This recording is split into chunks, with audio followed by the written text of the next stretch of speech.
Uma noite. Nossa, de tensão máxima no Oriente Médio. Dia 12 de junho de 2025, Israel lançou uma ofensiva militar enorme contra o Irã. E a resposta veio quase que na mesma hora, né? Exato. E é isso que a gente vai tentar destrinchar aqui hoje. Vamos às informações que saíram principalmente no G1 e outras fontes aqui do Brasil do dia 13. Certo. A ideia é entender o que aconteceu, por que agora e o que isso significa, né? Para a região toda. Isso. Bom, começando pela ação israelense, foi algo pesado. Dezenas de alvos militares e também nucleares lá no Irã.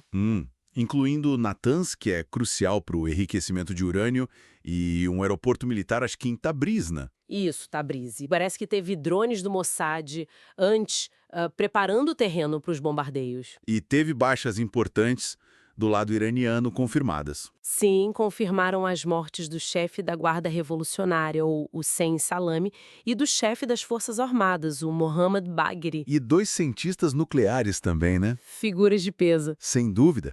E qual foi a justificativa de Israel para essa ação toda? Operação Leão em Ascensão, acho que foi o nome. A justificativa oficial foi, ação preventiva. Eles alegaram uma ameaça iminente. Ameaça iminente de quê exatamente? De o Irã conseguir a bomba nuclear, né? Disseram que o Irã já tinha urânio enriquecido para fazer, entre 9 e 15 bombas. Nossa. E o Netanyahu, o primeiro-ministro, reforçou aquela posição de sempre. Israel não vai permitir arma de destruição em massa para o Irã. Certo. Mas aí veio a resposta do Irã. E não foi pequena. De jeito nenhum. Começou com uns 10 drones, mas logo depois, centenas de mísseis balísticos. E atingiram Tel Aviv, né? Vimos imagens, relatos. Parece que passaram pelas defesas. Exato. Aparentemente sobrecarregaram o sistema. E o discurso de Teherã foi duro. Muito duro. Falaram que Israel e os Estados Unidos iam pagar caro, ter um destino amargo. Chamaram o ataque de declaração de guerra. É uma escalada verbal e militar muito séria.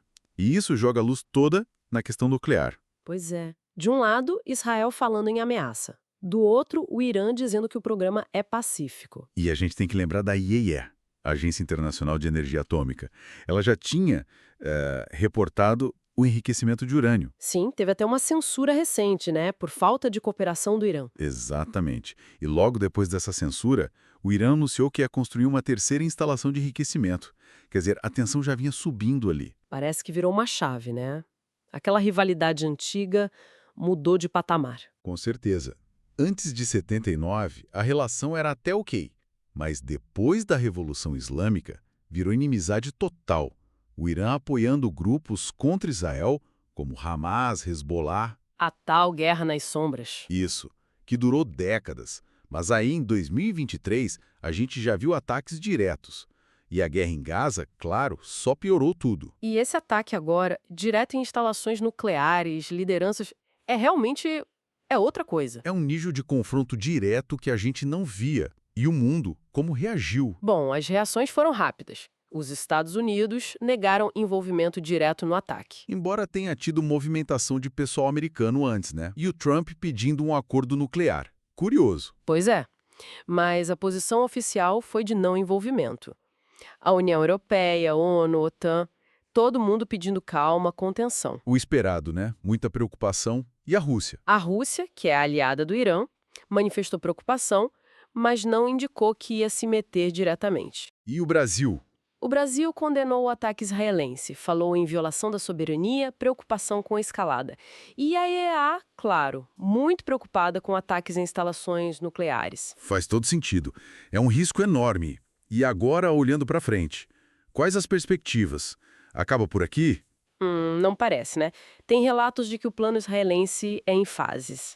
E algumas declarações de autoridades de Israel indicam que eles querem continuar até, neutralizar a capacidade nuclear iraniana. E o Irã também não baixou o tom, continua com as ameaças. A retórica continua muito inflamada dos dois lados. E a economia sentiu o baque inicial, né?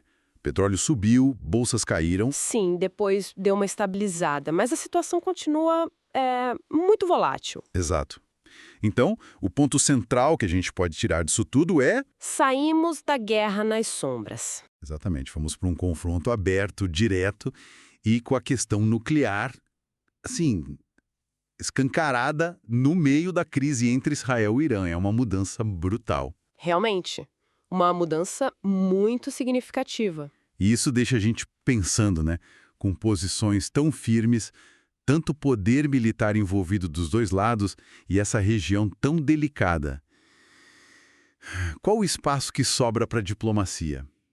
Para tentar desescalar isso antes que vire algo, bem, ainda maior e mais destrutivo? É a pergunta que fica no ar.